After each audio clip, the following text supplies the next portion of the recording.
Welcome to episode 15 of the J&J Podcast. I'm Jamie. This is Jameson. I want to welcome all of our listeners in for this week. And before we get started and before we jump in on what's on the docket for this week, I want to send out our prayers, our thoughts, condolences, well wishes to all the folks affected by the wildfires in Los Angeles. It's a really tough time for those folks, people losing homes, people actually losing their lives. And so in the midst of, talking sports, we recognize what's going on in the real world. And so we want to send our thoughts and prayers out to everyone that's been affected. Jameson, you had anything? No, I completely agree. Just echoing what you said, it's just really sad times, and it just sucks that the new year already started and people are already having to deal with, a disaster like that. So, like I said, there's a lot going on right now in the world, and, my thoughts and prayers go out to every family affected, whether it just be loved ones, people that were directly affected, the whole nine. So, our thoughts and prayers are out with, everybody that was involved, and, hopefully, my prayer is that people can, get back to normal life, because I can't imagine losing, my entire home. So just thoughts and prayers for everybody involved, and huge shout out to all the, firefighters and people that are, just, out there in the fields actually trying to make a difference and help those that are going through this troubling time right now. So huge shout out to them as well. Absolutely. Shout out to the first responders and all those people who are helping. Yes, sir. So no easy way to transition, but Zach, I'm just going to ask, what is first on the docket for this week? First on the docket, sir, is the recap for Texas and Ohio State. So Jameson, start us off. Yeah, Texas versus Ohio State. Dad, we talked about it last week on the podcast, but we both predicted Ohio State was going to win that game. And I'll just be honest with you, the biggest difference in that game to me was just honestly the quarterback play, and then Ohio State being able to run the ball. Between Quinshon Judkins finally looking like, people predicted him to be actually playing this season, early on this season, combine that with Trey Henderson's marvelous performance, and then Will Howard. Outside of that one interception that he threw, he had a really solid game overall. Didn't really turn the ball over outside of that. They were able to establish the run early. Ohio State defense is just a force to be reckoned with. And then on the flip side, Texas, I know we've been saying this, week in and week out, but Quinn Ewers, man, just might be the most overrated quarterback in all college football, and it was on full display this weekend against Ohio State. It just baffles me how Arch Manning can come in and play those couple weeks whenever Quinn Ewers got hurt earlier on in the season, and then put up monster performance like that, and then rarely touch the field. Literally the only time that Arch Manning was touching the field throughout the college football playoff was on quarterback sneak and quarterback design runs whenever they were just trying to gain a yard or two. It's just honestly going forward, if I was Arch Manning, I would think about honestly realistically transferring. I get it because, most coaches' mindset is going to be, we're just going to play the more experienced guy, the veteran. But in my opinion, especially the way college football is now, you need to play the best quarterback that's going to give you the best chance for your team to be successful. And I feel like Arch Manning proved that he was that guy, and Texas just didn't answer the call, and they continued to play Quinn Ewers. Quinn Ewers, is no disrespect to him. I'm not saying he's a terrible quarterback, but he's just not the type of quarterback that's going to elevate the other players that's on the field on your roster. And it showed. You had wide receivers just dropping balls and pause on that, but a lot of the throws that he was making were behind the receivers, just overthrows and plays like that, and overall just added up. And ultimately, I feel like that's what ended up costing them that game. But your thoughts, sir? Yeah, you've pretty much covered it all. I will say, the Ewers situation, we've talked about that a couple of times now, and I know that, especially, in college, coaches don't want there to be a scenario where a player gets hurt and, the backup comes in. Prime example is Drew Bledsoe and Tom Brady. Again, NFL. Yeah. But, and of course, in NFL, you're getting, you've got professionals. Same difference, though. I get what you're saying. Yeah, you know what I mean? The same difference now. There was a time when you would say, well, the guy was hurt, so the backup came in and played well, but that doesn't mean he lost his job because he got injured. But in this case, he also came back and didn't play as well. Exactly. So, in my opinion, Arch Manning, I mean, we talked about this. He's got the wiggle that we don't expect a Manning to have. Let's just be honest. And so, he showed that he's more athletic. He can actually make throws that I don't think Ewers could make because he has the athleticism. Yep. So I think that cost Texas. I really do. I think that had Arch Manning played, I'm not saying that they would have beat Ohio State, but I think they certainly would have had a better chance. I agree. To beat Ohio State. So, with that, I think that Ohio State is certainly a team to be reckoned with. Now, if we talk about, the second game, which was Notre Dame and Penn State, Jameson, I'm going to give you your credit. If you remember a couple of weeks back, I said Penn State was my dark horse, and I really would not be surprised if they beat Notre Dame. Yeah. To be perfectly honest with you, I was surprised that Notre Dame beat them. Me I too. really was. Me too. I thought Penn State was going to win. So that lines up, the championship, Penn State versus Notre Dame. Now, give me your thoughts about the Notre Dame versus Penn State game because, again, I was really surprised. Notre Dame was able to actually flip the script and do to Penn State what Penn State has been doing to everybody else. No, honestly, I think the difference in that game was Notre Dame's offense. I remember we even discussed this a couple of weeks ago. We said the key for them was going to be they can stop a lot of they proved they can pretty much stop and contain a lot of pretty much every team throughout college football. But the biggest question mark for them, and we kind of discussed this a few weeks back, was could they score?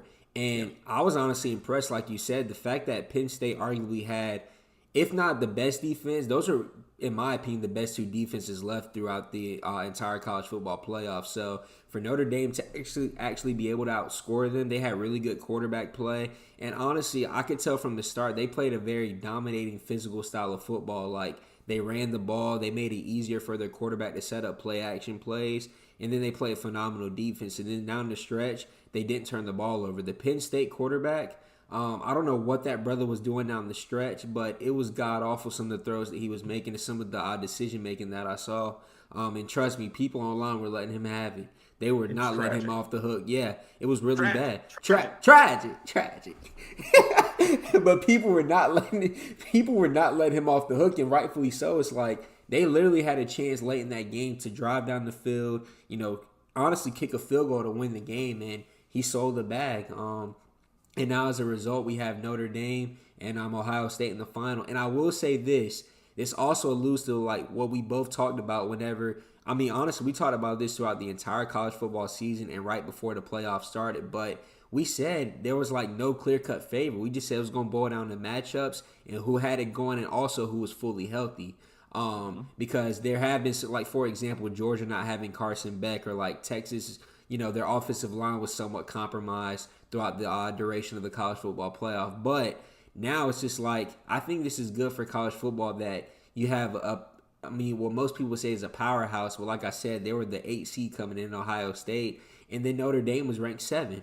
And then what's also cool, the storyline, it's the first black head coach for Notre Dame to actually be coaching in the college football national championship game. It's never happened. So there's going to be a lot of interesting storylines. But my question for you is, who do you think is going to win the national championship game next Monday? I already know my answer, but I feel like we're on the same page. But I just want to, let you say it for the viewers. I think it's going who I think it's going to be versus who I want it to be. Yeah. Who I think it's going to be. I think Ohio State has kind of stepped up to the plate, and I think they've slightly risen, put themselves a little bit above everybody else. They've played extremely balanced football all the way around, all the way through the championship, college football championships. So I think it's probably going to be Ohio State. Yeah. Now, this is going to sound like I'm hedging my bet. I'm not really hedging anything. But again, I wouldn't be surprised if if Notre Dame actually was able to pull it out. Yeah. I think their head coach is. So I'm not going to compare him to a Dan Campbell because I think he might be. I don't know. He just strikes me as a little bit more cerebral. Yeah, he's more soft spoken in my opinion, but he gets his point across. Like, he's a good leader, man. But he also strikes me as the type who thinks through everything. Facts. Like before Very he responds to strategic. something, very strategic. Before he even responds to something, he actually, I could see kind of the wheels turning before he just blurts out anything. Yeah. But what I mean by comparing him to Dan Campbell is I think those guys will fight for him. Facts. And I think those dudes will play hard for him. That old cliche, they'll run through a brick wall.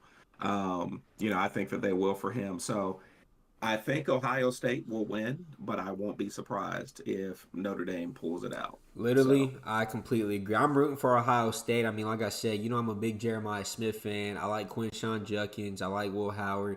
And I will say this. I kind of want Ryan Day to get one. I'm not the biggest Ryan Day fan, but at the same time, it's just like, given all the pressures of coaching at Ohio State, if he's actually able to capture a championship, and honestly, this is his best chance to do so. This is probably the best roster that he's had in the last 4 or 5 years. All these guys, a lot of these players that's on his roster are NFL guys, like high draft pick type of guys. So we'll see what happens. I'm rooting for Ohio State, but really, I don't really have a dog in the fight. Like, if Notre Dame wins, I'll be happy for Marcus Freeman in that program as well. But yeah, those are my thoughts. All right, well, let's move it on. We got the Ravens and the Steelers with the NFL. We'll recap that, getting into NFL. Jameson, start us off with that again. Yeah, so Ravens, Steelers, me and my dad were texting throughout the game. But I will say this. Shout out to Todd Monken, man, and Jim Harbaugh. They finally, I don't know if they've been listening to the podcast or what. They definitely haven't, but, you get what I'm saying. They should have been. They should have been, but this is the brand of football that we've been begging the Ravens to play literally the entire season. Like, if they would have played this brand of football from week 1, honestly, they might be undefeated right now because they have the most unstoppable offense in the entire National Football League. Whenever they just run the football, you have literally a Hall of Fame running back. Outside of Saquon Barkley, I can't name you a running back that's had a better season than Derrick Henry this season. And the fact that you then pair that with literally who's about to be a 3-time MVP winner, Lamar Jackson, that offense is scary.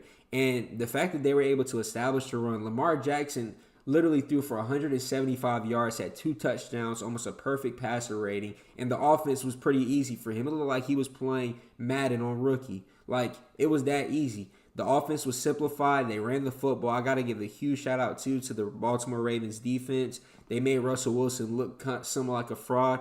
Russ was not cooking against the Ravens.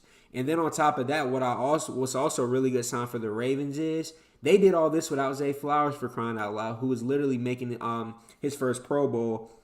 So my prayer is that because they're about to end up playing the Bills, hopefully Zay Flowers will be back for that game. But all the signs are trending in the right direction for the Ravens. They just cannot get fancy like they did against the Chiefs last year.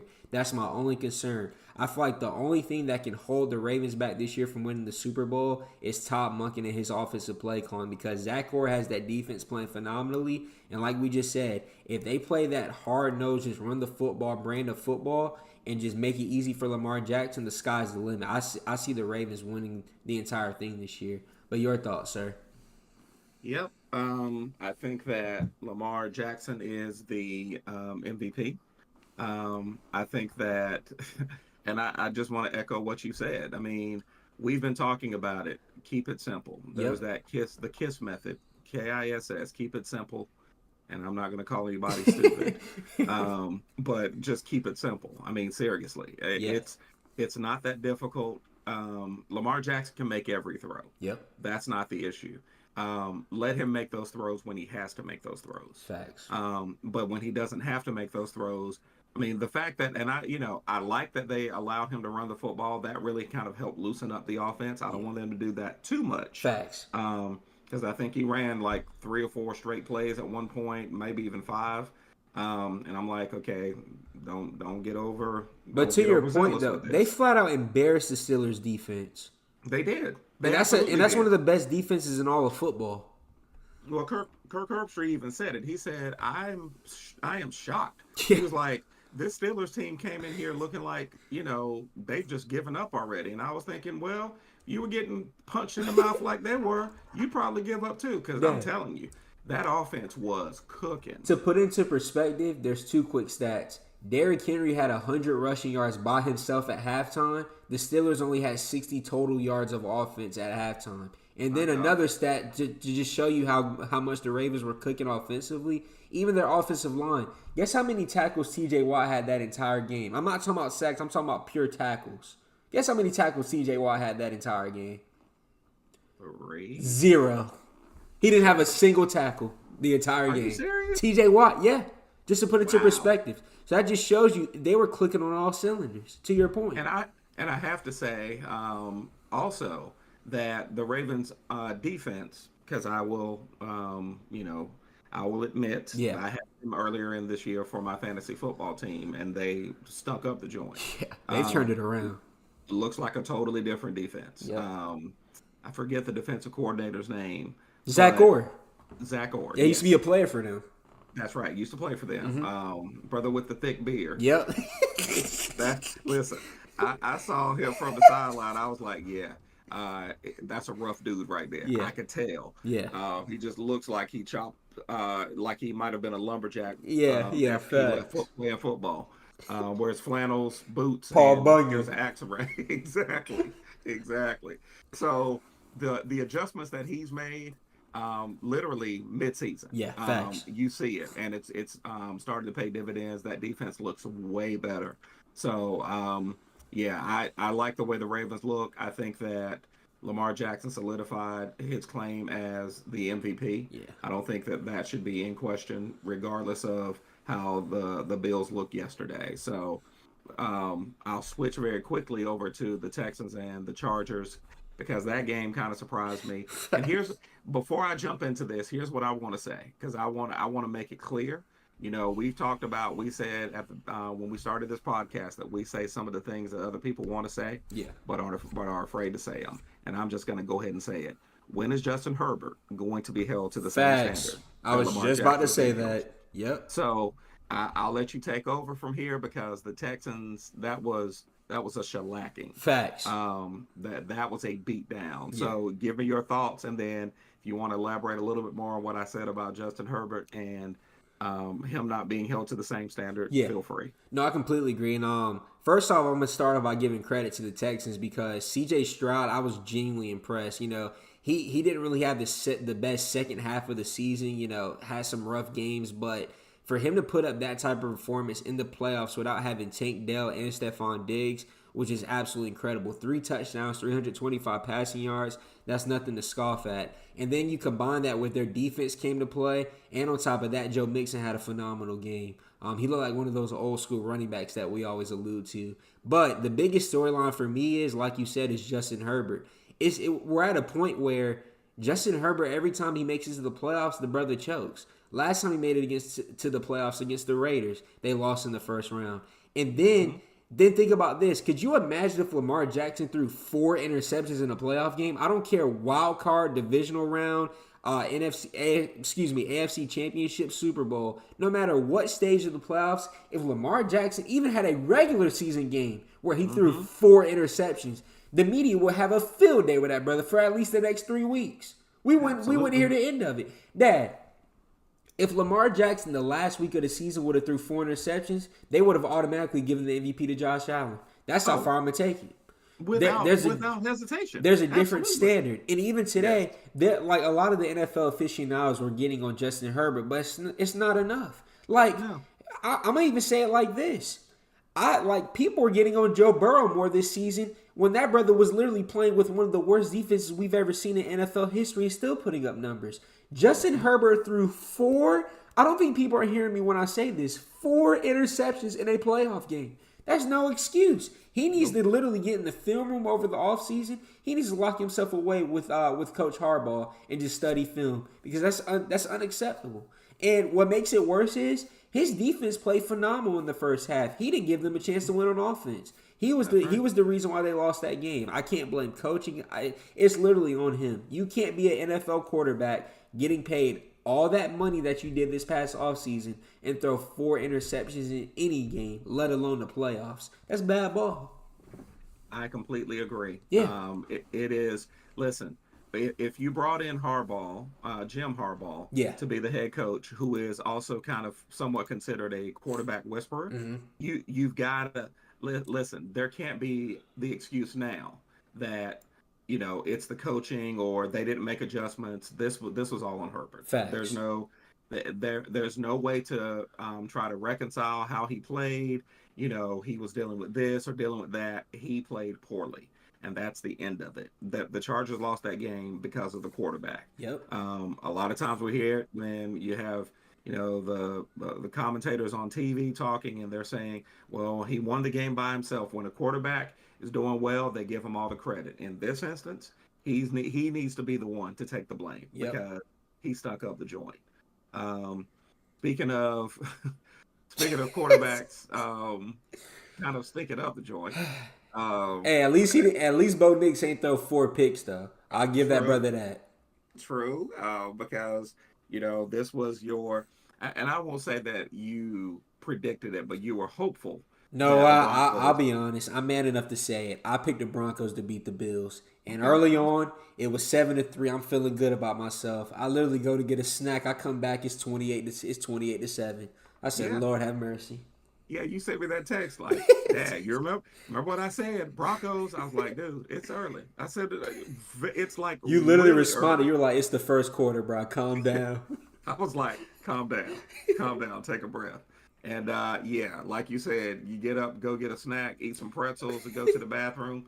It's 28-7. So feel free. Talk about the team that you chose and what happened to them. I'm gonna keep it brief. Really, I just gotta give. I bet you will. Yeah, I'm gonna keep it brief this time. I just gotta give credit to the Bills. They played a phenomenal game. Josh Allen made some incredible throws, especially I don't know if you saw that play where it was 4th and 1 and he threw that bomb that sidearm bomb to the back of the end zone. It just absolutely incredible. And I'm really intrigued for that Ravens Bills matchup. That might be the best game we get throughout the entire playoffs. I don't think people realize that.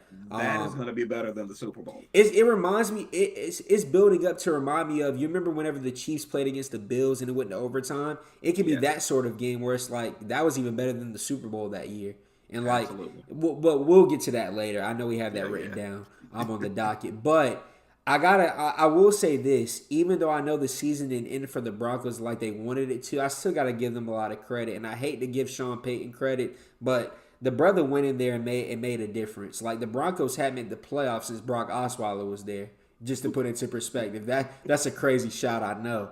That's crazy. But you got to think about it. For them to have literally the 7th quarterback that was taken in this year's draft, not a lot of expectations for Bo Nix. He had a phenomenal season. I feel like he's going to be the Offensive Rookie of the Year runner-up. We'll get to who we think is going to be the winner after this. But they still had a phenomenal season, winning record. And they really put out a solid product that, I think fans can be proud of there in Denver. And I feel like they have a lot of room for growth, a lot of potential for growth in the future. And the one plus for them is they'll continue to get draft picks, be able to draft well, and they'll have cap space. So I think Denver's, headed in the right direction. But huge shout out to the Bills yesterday. They put on a phenomenal performance. Yeah, very quickly, and then I'll shift to the Eagles versus Packers. Yeah. But, I have to agree with you. Sean Payton, you got to give credit. Bo Nix, with a rookie quarterback, to do what they were able to accomplish, kudos to them. And to your point, I think that's a team that's on the rise. They need to make sure that they get the right pieces next year to surround him with. Make sure their running game continues to stay efficient, maybe even upgrade their running game a little bit. Facts. That's an area where I think if they were to do that, it would help him, into his sophomore season. Yeah. And really allow him to continue to grow and not have so much pressure on him to have to deliver. So I would agree with you, even though, that was the team you chose. Yeah. I'm not gonna, beat a dead horse. Yes, sir. But that was the team that you chose. But I would have to agree with you. That's a team on the rise, and it's a team that everybody should be paying very close attention to next year if they make the right moves in the offseason. Facts. Speaking of teams making some moves in the offseason, I think that the Packers, it's time for them to make some moves in the offseason. Eagles, Packers. Listen, Jordan Love. I'll be honest, because I'm a fan. I know he was hurt some, but I feel like he regressed as the season kind of went on, and I think that was really the difference in the game. I agree. Eagles balance play. Jordan Love had to try to do too much. The Eagles, if Jalen Hurts now again, you're in the third quarter and he hadn't even thrown for 100 yards. That just shows you how good their defense is, but it also showed how inept. I'm telling you, you must be reading my mind. I'm gonna get to it in a second, but yeah, dude I think he had 69 passing yards in the third quarter. Yeah. So that I will say, and I'm going to let you jump to it because I know I think I know what you're thinking. Yeah. The Eagles are, they might be, having won this game, they might be the next team to lose. I'm just going to say you're literally reading my mind. Yeah, I mean, and we haven't discussed this. Yeah, we haven't. But I think the Eagles might be the first team out because when you look at how honestly badly the Packers played, and Jordan Love didn't play up to his potential, and the Eagles were still struggling. It's the Eagles are probably going to be the first team. I'll stop talking because you're good. You to jump in on your thoughts and see if we align. I feel like you're literally reading my mind. Like, even watching that game, Tom Brady even said at halftime, he was like, you would think that the Eagles are up 75-0 with how bad the Packers had played. And it was literally, to your point, 10-0. But I will say this for Jordan Love. His performance was not as bad as Justin Herbert, and here's why. I'm going to let him off the hook a little bit. His offensive line was compromised even before that game, and then 2 out of the 3 of his remaining top linemen both got injured throughout that game. It seemed like every single commercial break, somebody on the Packers was getting hurt. Then on top of that, coming into the game, you didn't have Christian Watson, who was literally their best receiver. He didn't play at all. Then Reed and Dobbs both suited up to play. They both got hurt throughout the game. It got to the point where Jordan Love was literally throwing to practice squad guys in the second half of that game with little to no protection. Like, it was similar to how Bryce Young was getting constant pressure, defensive pressure, in his face to start off last season and to start off this year. That's really what it reminded me of. So I'm going to let Jordan Love off the hook in that regard. Honestly, the biggest storyline for me is how inept Jalen Hurts looked. Like, I know he's rusty and, it was his first game back, but Dad, the quarterback play was so bad, A.J. Brown was reading books on the sideline. I've never seen that. I don't know if you saw that, but it got so bad, A.J. Brown was literally reading a novel on the sideline during a National Football League playoff game. I've never seen that in my life. That dude said, I'm bored. I'm literally bored. He said, I'm bored. And honestly, the more I thought about him, like, he might have been trying to relax instead of having to verbally go off on Jalen Hurts in front of everybody on the sideline because A.J. Brown had 3 targets for 1 catch that entire game. And my thing is with Jalen Hurts, I'm like, bruh, the offense is made easy for you. Have Kellen Moore as your offensive coordinator, one of the most brilliant minds in all of football. Then on top of that, you have the best running back in the National Football League. Like, literally, your job is easy. Don't turn the ball over. And you have A.J. Brown and Devontae Smith for crying out loud. And then Dallas Goedert at tight end. There's no excuse. Dad, there was a stretch for a quarter and a half where Jalen Hurts didn't have a single completion. That is unacceptable. I know. That is unacceptable. You literally have Saquon Barkley in the backfield. You should just be able to do a play action on 2nd and 3rd down and somebody's going to be wide open for crying out loud. Or at least take a shot to A.J. Brown or Devontae Smith. That is completely unacceptable. They could have just threw Kenny Pickett in there to at least get a completion or 2 in 2 quarters. I mean, my God. I've seen rookies that didn't look as scared as he did. That's what I'm saying. There were at times he looked scared. That Bo Nix looked more poised yesterday than Jalen Hurts, and that's saying a lot because they only put up 7 points. And Bryce Young, for over the last 3 weeks before their season ended, looked a lot better than Jalen Hurts. I think it's getting to the point where this offseason the Eagles really might need to go and draft another quarterback. And I hate to say that because I like Jalen Hurts and I'm always rooting for the brother. But at the same time, it's like, bro, it gets to a point where enough excuse, like there's no more excuses to be made, bro. Like, you can't go from making the Super Bowl, 2 or 3 seasons ago, to like he's regressed a ton. It's like he doesn't have any confidence throwing the football now. There were even plays yesterday where like it would be a broken play and he would just sit there and get sacked. Pause. It's like he's scared to play football. He won't even take off and run for any yardage anymore. It's bad. You know what it reminds me of, and then we'll we're going to transition. Yeah, but it reminds me of how Deshaun Watson looked Yep. when he first came back. Speaking of that, And brother, oh, he might be done. yeah, I think it's a wrap. I Sorry, really do. sorry to cut you off, but yeah, he's done. I think he's done. I Yeah, really do. It's kind of sad. it's sad. I mean, it's sad that he's, he tore it again. He tore his ACL again, right? And Wasn't it? it's just no, he tore his Achilles. I mean, his Achilles, yeah, not It his reminds me ACL, of Clay. Yes, You know, yes, Clay's been able to come back, but it's like just never gonna be the same. that's right. That's exactly right. Sad. So, but with that said, that's kind of what he looked like. Yeah. Just unsure of himself, thinking too much and just not reacting. He looked like a rookie. So I think they're probably going to be the first team after these games. Eagles are probably going to be the first team out, in my opinion. I agree. They either got to play the Vikings or the Rams, and those are two tough teams. And you got to put up points. And think about this. This is crazy to say, but I have more confidence in Sam Darnold and Matthew Stafford right now than Jalen Hurts, especially Matthew Stafford. Matthew Stafford goes off every playoffs. He's never been the problem. I completely agree. So transitioning over to another quarterback who is a rookie but looks like he's a veteran. Yep. Jaden Daniels he's special. He's special. He's my rookie of the year. Same. I don't think that there should be any question about that. Just like I don't think there should be any question about who the MVP is. Jaden Daniels is hands down. The way that he was able to bring that team back, down by a touchdown, and then get them back in a field goal range. Jaden Daniels is my rookie of the year. Yep. That was a huge win for the Commanders against the Bucks. Your thoughts about how that game played out? I'm gonna be completely and the doink heard around the world. Yeah, the divisional doink. I'm gonna be honest with you.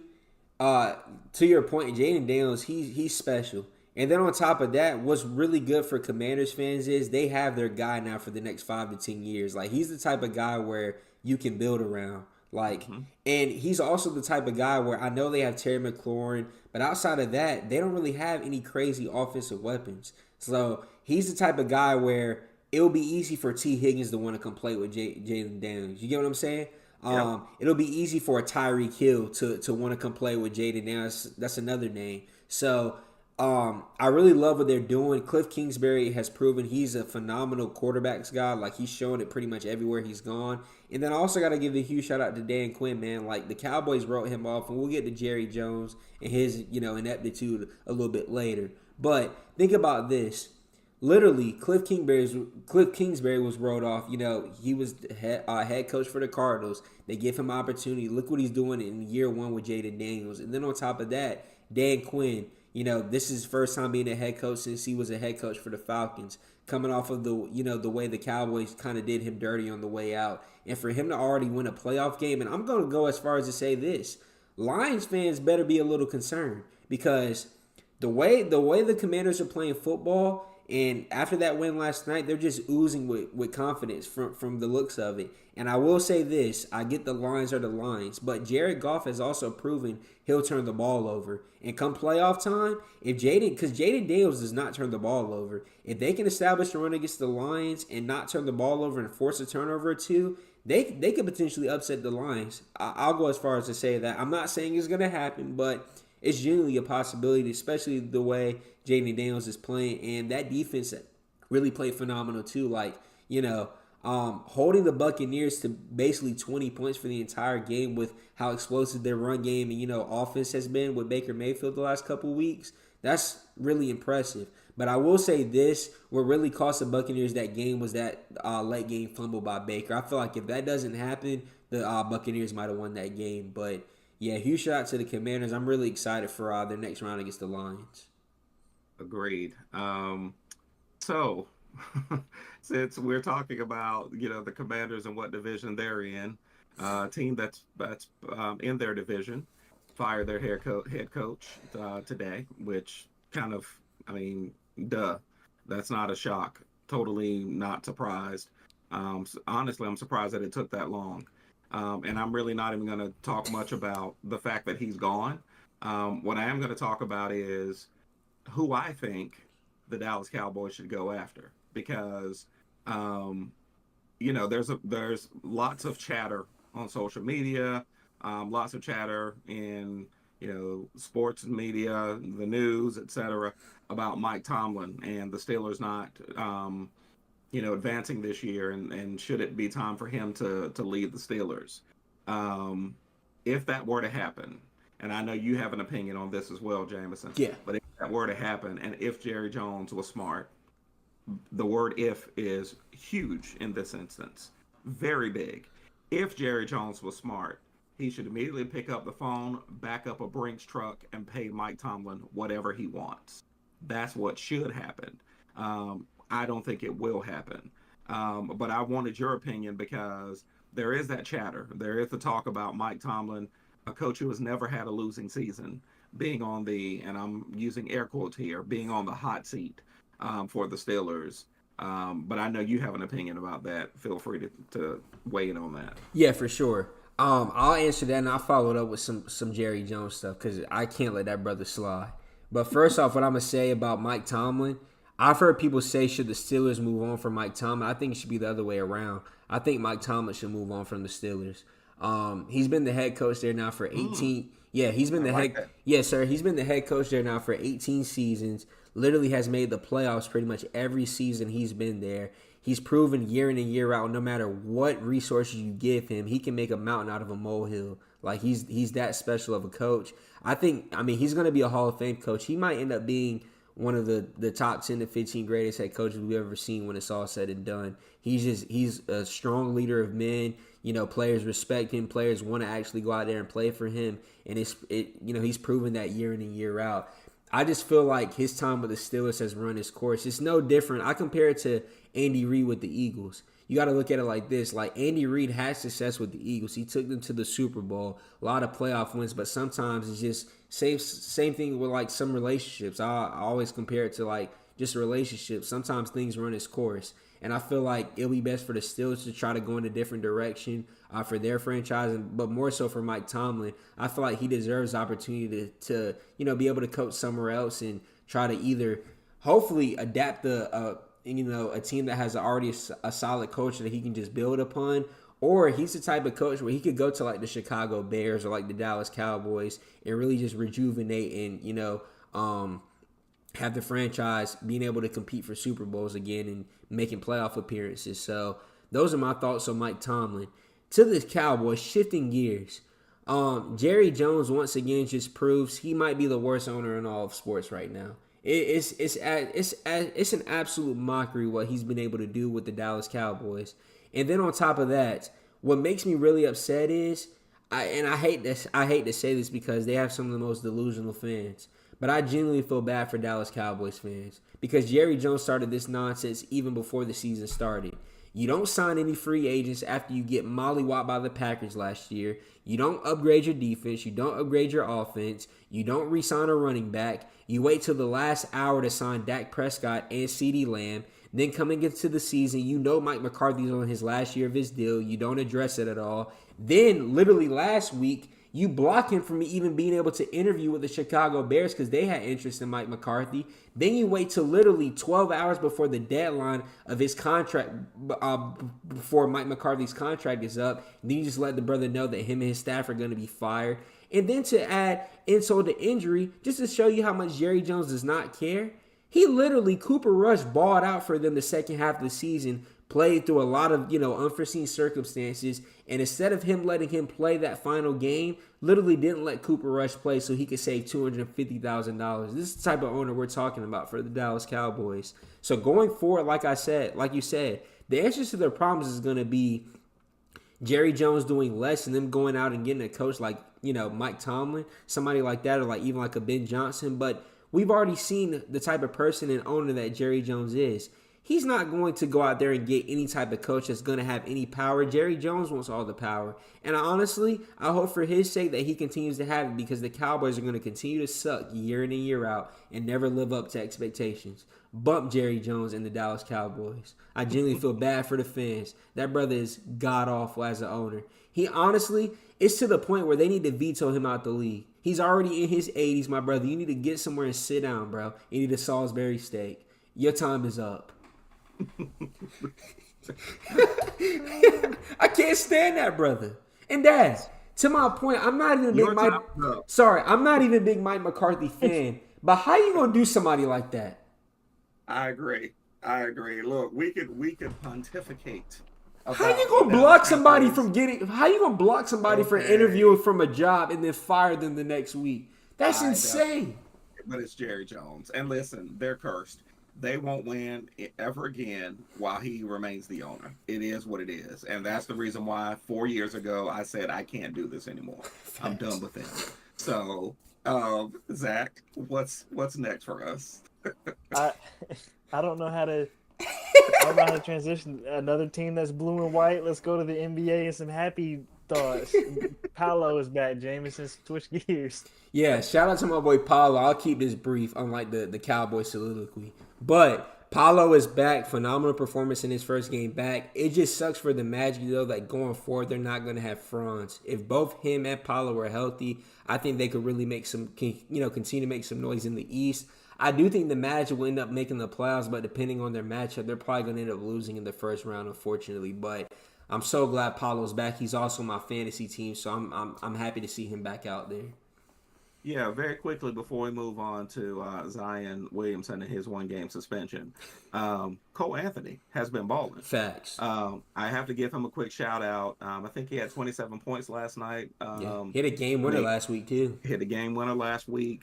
So shout-out to Cole Anthony. He's getting his chance to shine with some guys hurt, and I hope that it continues to progress from him. You know, I'm a Tar Heel, so have to shout out the Tar Heels when they're playing well. Now, Jameson, speaking of somebody, I'm like, man, Zion Williamson, it's just time to blow that whole thing up. I'm sorry. He's stealing money. He's been stealing money. It's become ridiculous. And then you're going to miss your flight? Come on, man. A one-game suspension wasn't enough.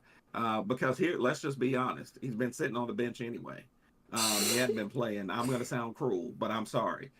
Dude, it's time for you to get yourself together. There's no excuse. None. So go ahead, tell me how you feel, because I could turn this into a Cowboy soliloquy. Here's what I'm going to say. Zion Williamson, my brother, you've already missed 27 games this season. The Pelicans have continued to deal with your nonsense. And they even said this wasn't just a one-time thing, him missing that flight. They said even leading up to this, he had missed multiple team practices, been late for events. It's just bad ball. It's like, brother, you're not playing basketball. What else are you doing other than sitting there eating?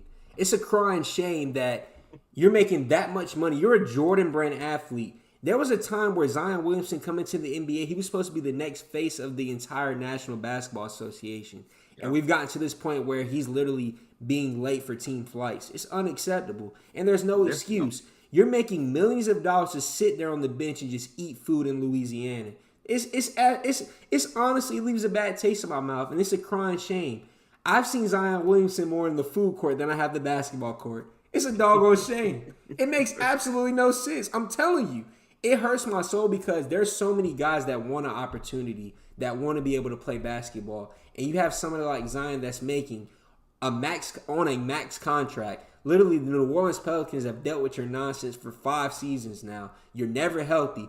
Literally, Zion Williamson just got back. He did 360 windmill, then had a hamstring injury the next game, and then you telling me you missing team flights? It's unacceptable. It's unacceptable. And maybe stop windmilling and just lay the ball up. Facts. Perhaps you can stay healthy. Facts. Or change your diet. His chef needs to be fired. Whoever's in his corner needs to be fired. His diet sucks. I'm going to be honest. There are people that make minimum wage that have a better diet than Zion Williamson. He has everything at his disposal. You literally have millions of dollars. You can go hire the top chefs. You can go hire the best trainers, have the best workout regimen. He's lazy. He does not want to play basketball. He's flat out stealing money from the New Orleans Pelicans franchise. And it's a crying shame. And I'm telling you now, we better not find out reports that the reason why he missed that flight is because of some food. Because I promise you, I'm going to go off on the next episode of the podcast on this, brother. Zion Williamson, get it together, my guy. It's a crying shame. Yeah. I mean, let's just say this. At some point, we thought that this dude could potentially be, like you said, the face of the league, a regular all-star. We know that that's not going to be the case. No. So let's transition a little bit very quickly. Just do kind of Brief, quick yeah. take. Yeah, quick take on who we think should be all-stars. I know the first person you're going to say that's underrated, and it's because he's not getting the shine on television and their games are not being seen is your boy Cade Cunningham. Who else do you think should be an all-star? I think it's Cade and I think it's Trae Young.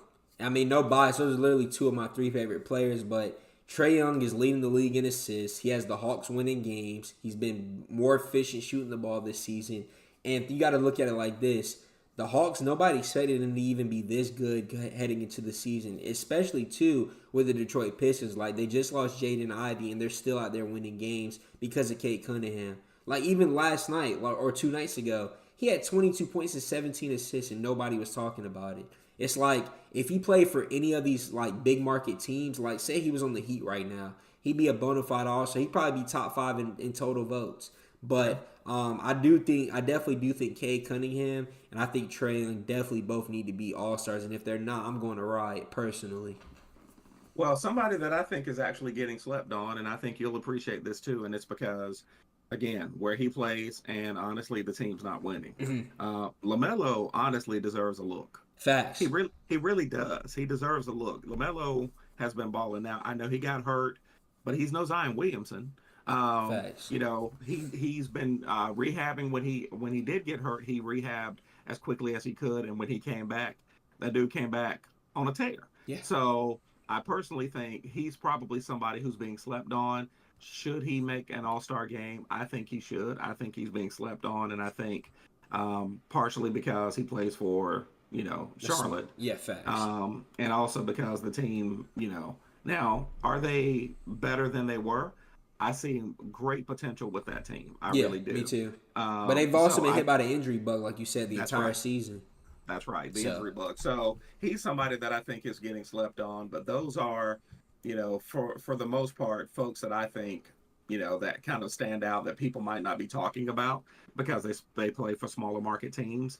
I think that those are 3 that everybody should really be paying attention to. Yeah, I agree. Well, that moves us into moving the needle as we wrap up this episode. We'll start with you, sir. So I'm a Tar Heel homer, as you guys know. For the listeners out there, you've heard it over and over again, and it's not going to change.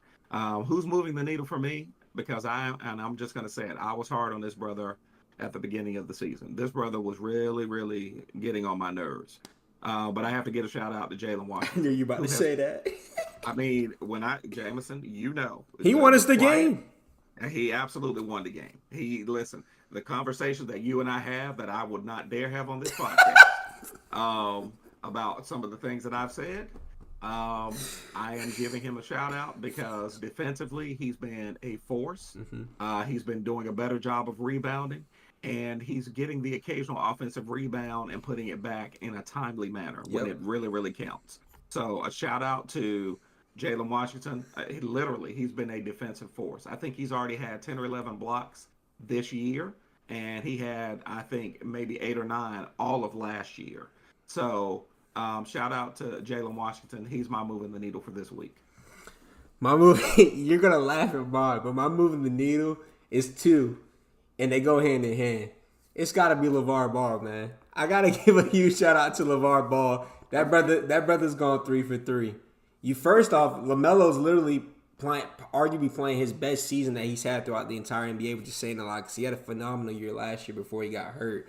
But like you just said, LaMelo might end up being an all-star starter, at least in the all-star game. Lonzo's back. Lonzo just started his first game since coming off an injury last night. And then on the third brother, even though he not hooping, shout out LiAngelo Ball. I don't know if you saw today. I might swerve in that corner. That brother signed an $8 million record deal with Def Jam Records. I can't believe. And they said it could honestly end up hitting upwards of $13 million. And what makes it even more wild is he owns all the right to all his music. I was like, bro, I ain't never. Yeah, LeVar Ball probably negotiated the contract. Trust me, LeVar negotiated that contract. Yes, sir. Didn't Lonzo write the song? Yeah, Lonzo wrote it, which is crazy. But yeah, like I said, it's not like LiAngelo's out there playing basketball, but LeVar Ball, you got to look at it like this. That brother did go 3 for 3. I just got to give a shot. Honestly, LiAngelo Ball might be saving music right now because music's been pretty bad. It sucked. It's been very bad. So yeah, if you would have told me at the start of January that LiAngelo Ball would have the hottest song out right now, I would have told you you're crazy. But hey, welcome to 2025. Shout out to our Big Baller brand and Big Baller Records. That's good ball. That's good ball. Literally. Oh man! All right. Well, the last thing we got on the docket for this episode, as always, are predictions. So we got the NFL, we got Texans and the Chiefs. We'll start with you, Jameson. I'll keep it brief. I think that you're gonna be shocked by this. I'm picking the Texans to win that game. I think the Chiefs have proven that they can be compromised, and I think C.J. Stroud's gonna have a phenomenal performance, and that defense is gonna come to play. So I'm rocking with the Texans. You're gonna be surprised. I'm rocking with the Texans as well. Oh, wow. I like what I saw from C.J. Stroud. I think that Patrick Mahomes is good for the getting right now. I really do. That's old school. Good for the getting. So I'm going with the Texans as well. All right, next up, back to you, sir. Commanders or the Lions? Okay, this one's hard. Although I expect the Lions to win, I really, really expect the Lions to win, but I won't be surprised if the Commanders pull it out. I think that Jaden Daniels has that, man, I hate to say this, he's got that dog in him. He does. He's got that dog in him. And so I think because of that, I think he is the kind of player, the kind of quarterback who can propel his team to a win. By the way, we were talking about, the Commanders going out potentially signing a T. Higgins or what's his face? Tyreek Hill, trying to trade for him. You about to talk about De'Ami Brown, aren't you? Yes. De'Ami Brown is not necessarily a dude that you got to pay a ridiculous amount of money, but he is that slot receiver that you want to have on your squad. So if they're smart, they'll re-sign that brother. Yeah. They absolutely need to. So I said all that to say I'm going with the Lions, but I'm not going to be shocked if the Commanders pull it off. Same thing for me. If I'm a betting man, I'm picking the Lions, but I think it's going to be a phenomenal game. And like you said, I wouldn't be shocked if the Commanders upset them. All right, well, this one's a little different. We need to get the first matchup out of the way before we get to the full one. So Vikings or the Rams? Jameson? Justin Jefferson, my second favorite player, but I'm picking the Rams, man. I've just learned not to doubt Matthew Stafford come playoff time, and I trust him a lot more than I do Sam Darnold. You're going to be surprised because I picked the Vikings earlier. Yeah. I've picked them a few episodes back. Although I picked them with that, so sure. I'm going to have to still roll with them. Yeah. I think they have a balanced attack, and if they play the way that they've been playing, now the Rams can upset that. Because of the way the Rams put up points. But if they can play balanced football like they've been playing and Sam Darnold not get behind, then I think that they could actually, win the game. So I'm going to pick the Vikings. Yes, sir.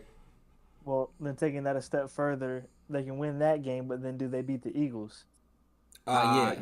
I think whoever wins this game beats the Eagles. Yeah, honestly. We both agree. You're choosing the Rams. They're going to beat the Eagles if they win. I'm choosing the Vikings. If the Vikings win, they're going to beat the Eagles. Yeah, yes. Whoever wins this game, they'll be in the NFC Championship.